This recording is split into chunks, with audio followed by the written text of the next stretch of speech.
State of the Nation. Usap-usapan sa social media ang mga larawan ng isang babaeng vlogger DJ na binugbog umano ng kanyang fiancé. Sa social media post ng kanyang kaibigang si Christian Tugado na pinayagang ipagamit sa GMA Integrated News, makikita ang dugo ang mukha ng biktima. May mga pasa at sugat din siya. Ayon kay Tugado, sobrang tiwala ang ibinigay nila sa fiancé ng kanyang kaibigan. Nagtataka sila kung paano nito nagawang manakit. Hindi na namin papangalanan ng biktima at idedetalye ang nangyari na posibleng insidente umano ng violence against women and children. Dumulog na raw ang kampo ng DJ vlogger sa NBI para magsampa ng reklamo. Dobleng sakit ang dinanas ng isang guest sa isang campsite sa Tanay Rizal. Heartbroken na nga, sinuntok pa siya ng isa sa mga staff matapos ipagsigawan ang kanyang mga hugot at sama ng loob sa bundok. Ang nahunikam na pananakit sa report ni Oscar Oida. Hindi ko lang po kami doon sa bundok? Hindi, mali. Paano pong mali? Nagmumura kayo. Laking gulat ni Don nang sitahin siya ng isa sa mga staff ng dinayo nilang campsite sa Tanay Rizal nitong Lunes. Dahil heartbroken, ipinagsisigawan niya noon sa mga bundok ang kanyang sama ng loob. Nagsisigaw po ako, sabi ko, sakit-sakit. Ba't ginawa niyo sa akin to ganyan-ganyan? Which is yung mundok po talaga yung minumura ko. Broken hearted po kasi talaga ako. May boyfriend po ako, tapos stress din po ako sa buhay. Pero imbis na maibsan ang kirot sa puso, sapak sa mukha ang inabot niya. Sino mo minumura ko? Sino ba mga mamura nito? Ay, yung bundok. Hoy kuya, ba't nananakit kayo? Dahil dito, lalong sumama ang loob ni Don at sinugod ang nanakit na staff. Kuya, ganyan po talaga ginagawa nila pag nagkakampi, naglalabas sila ng sama ng loob. Sige kuya! Malaki pinayaran ka ba? Bundok mo ako! O sige! Malaki pinayaran ko dito! Bakit malaki pinayaran? Bakit minumura mo dito? Malaki bundok! Bakit minumura mo taga rito? Oh, bakit sinuntok mo ako? Kasi minumura ko taga rito! Wala siyang minumura kuya! Wala siyang minumura! Sabi ko, ba't mo ako sinaktan? Nagbayad ako dito, nagbayad kami dito. Guest nyo kami dito, ba't nananakit ka? Sumusuntok po ako, hindi naman po tumatami suntok kasi nasasalan niyo naman po.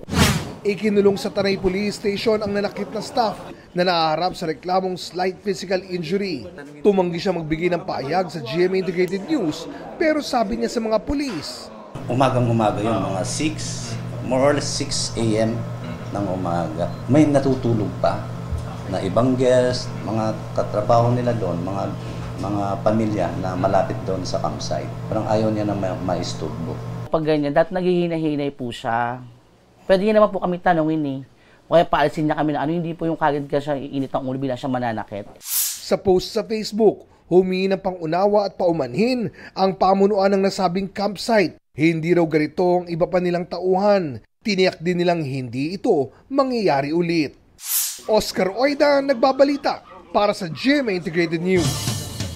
Isang bata ang pumailalim sa isang pickup sa Cotabato City sa Iloilo. Sumalpok naman sa poste ang isang humaharurot na SUV. Ang mga aksidenteng yan sa report ni Jeric Pasilyaw ng GMA Regional TV. Mabilis ang takbo ng SUV na ito sa Barangay Padios sa Sara, Iloilo. Nang makasabay ang sinusundang truck, bumangga ang SUV sa poste. Tumagilid ang sasakyan pati ang poste. Mabilis na nakalabas ang tatlong sakay ng SUV na hindi lubhang nasugatan. Ayon sa pulis, nawalan daw ng kontrol sa manibela ang driver. Maitim at makapal na usok naman ang sumalubong sa mga motorista sa diversion road sa Mandurriao, Iloilo City. Nasusunog na pala ang isang taxi. Ligtas naman ang driver at pasahero nito. Patuloy na iniimbestigahan ang pinagmulan ng apoy. Dumaraan naman ang pulang pick-up na ito sa Cotabato City. Nang tumawid ang isang bata, nabundol at pumailalim sa pick-up ang 3 taong gulang na babae. Nakaligtas ang bata na nagtamo ng mga sugat. Ayon sa kanyang mga magulang, hindi nila namalayang tumawid ang bata na nasa tapat lang ng kanilang bahay.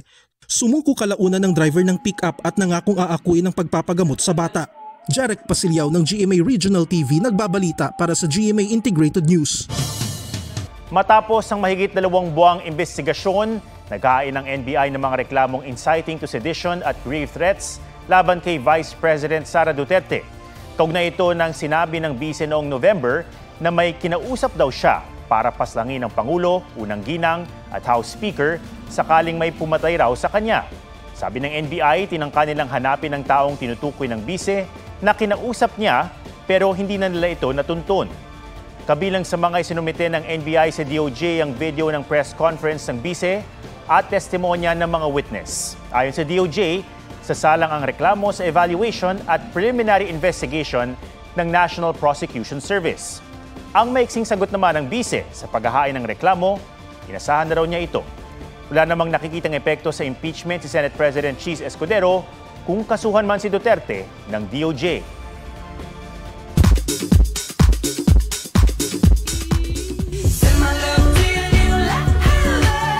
Collab ni na pambansang Ginoo David Licauco at Kapuso Opa Kim Jisoo.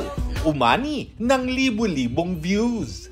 Aliw pa sa netizens ang caption na angry emoji ni David na tila nire-relate ng ilan sa dating sweet post ni Barbie Forteza kasama si Jisoo. P-Pop Kings SB19 inanunsyo na ang details ng kanilang simula at wakas world tour. Bago yan, handog nila sa 18s ang bagong single this month.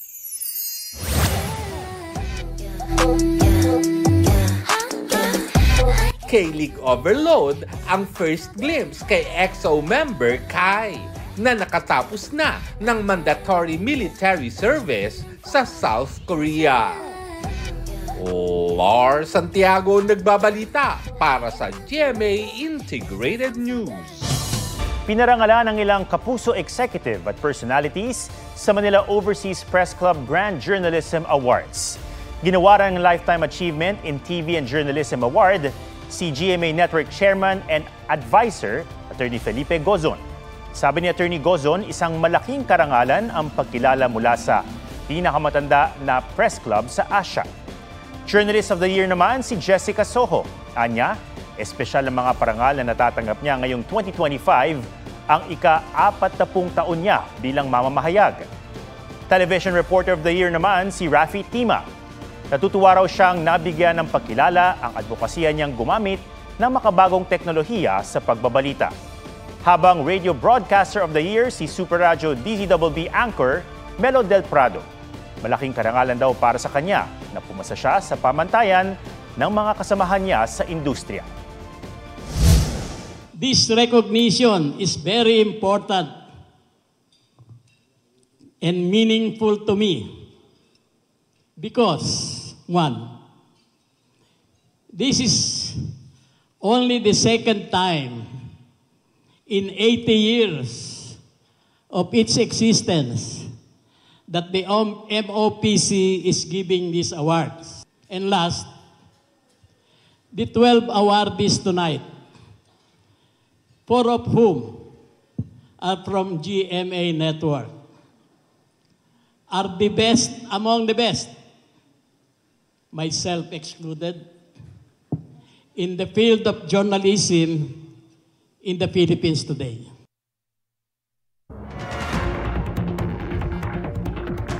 Mahigit 100 mangingisda ang stranded sa palutang-lutang na tipak ng yelo sa Sea of Okhotsk.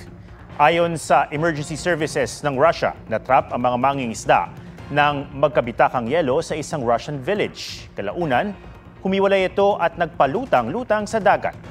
Nirescue sila gamit ang helicopter, pero bago mailigtas, may ilan daw na ayaw pang sumama hanggat wala pang nahuhuling isda. Nabalot naman ng makapal na niebe ang ilang bahagi ng Virginia habang nakataas ang winter storm warning. Idineklara roon ng state of emergency at sinuspindi ang pasok sa mga klase at government offices.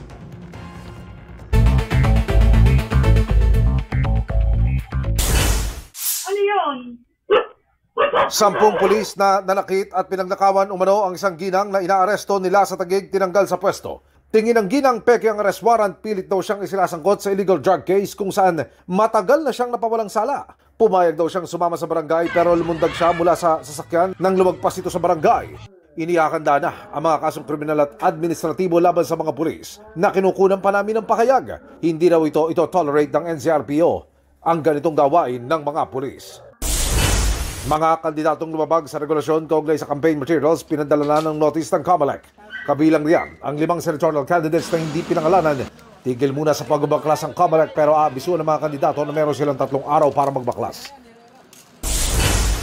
Bagong COMELEC Commissioner, Attorney Noli Pipo, nanumpa na bilang bagong COMELEC Commissioner. Emil Sumangil, nagbabalita para sa GMA Integrated News.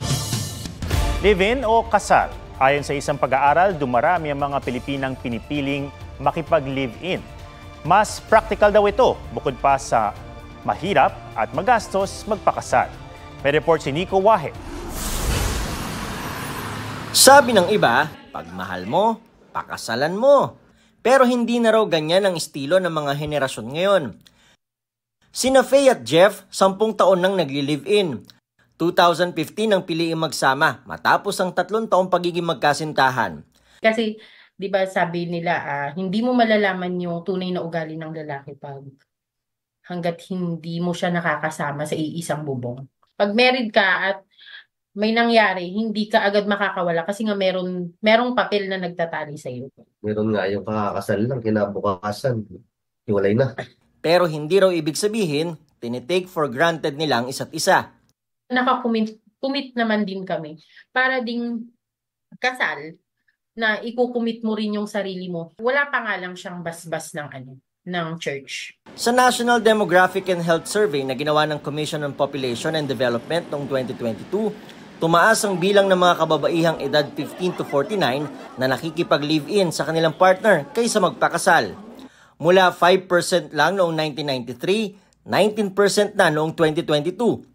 Bumaba naman ang mga babaeng nagpakasal mula 54% noong 1993, 36% na lang noong 2022. Ayon sa isang anthropologist, unti-unting nagbago ang nakagawian ng mga Pinoy pagdating sa konsepto ng pamilya mula noong 1990s. Mobility na ng mga Pilipino ngayon, hindi tulad nung traditional na lipunang Pilipino. Kaya nga may bahay, nasa bahay lang siya pero ngayon pareho nang nagtatrabaho. Marami na silang nakakahalubilong iba so pwedeng okay sila ngayon.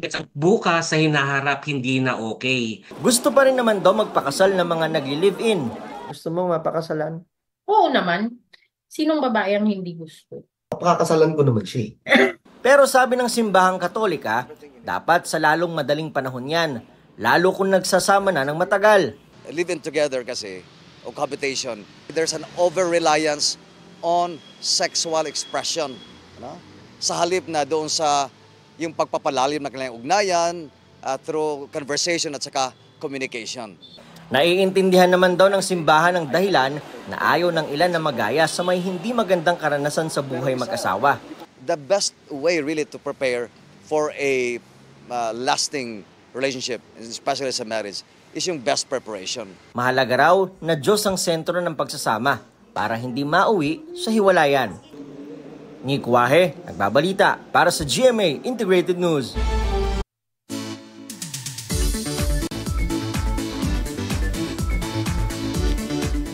Bukod sa pamosong Chocolate Hills, must visit daw sa Bohol ang itinuturing na pinakamataas sa waterfall doon at ang burol na may panoramic view. G tayo dyan kasama si Joseph Morong.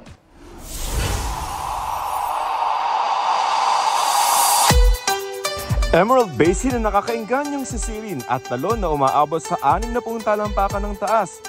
Diyan nga nanggaling ang pangalan nitong Kanuman na ibig sabihin ay 60. Yan ang Kanumantad Falls sa Kandihay, Bohol. Mayroon palang ganito kataas din na falls sa Bohol and masasabi ko din na can compete with kung anong meron tayo sa ibang lugar. Tila hagdan ng talon. Ang paan nito ay may lalim lamang na 4 feet kaya ligtas paliguan. Ang kakaiba pa may rice terraces sa taas ng talon na pwede ring pasyalan. Pero kung on top of a mountain naman ang trip, bisitahin ng maliwalas na burol, ang Alicia Panoramic Park, tampok ang 360-degree view ng ganda ng Bohol. Masusubok ang hiking skills dahil may mga bahaging mahirap akyatin. May part ng Chocolate Hills na makikita pero medyo malayo. Magandang pasyalan ito mapaumaga man o gabi. Joseph Morong, nagbabalita para sa GMA Integrated News. Yan po ang State of the Nation para sa mas malaking misyon at para sa mas malawak na paglilingkod sa bayan. Ako si Atom Araulio mula sa GMA Integrated News, ang News Authority ng Pilipino. Huwag magpahuli sa mga balitang dapat niyong malaman. Mag-subscribe na sa GMA Integrated News sa YouTube.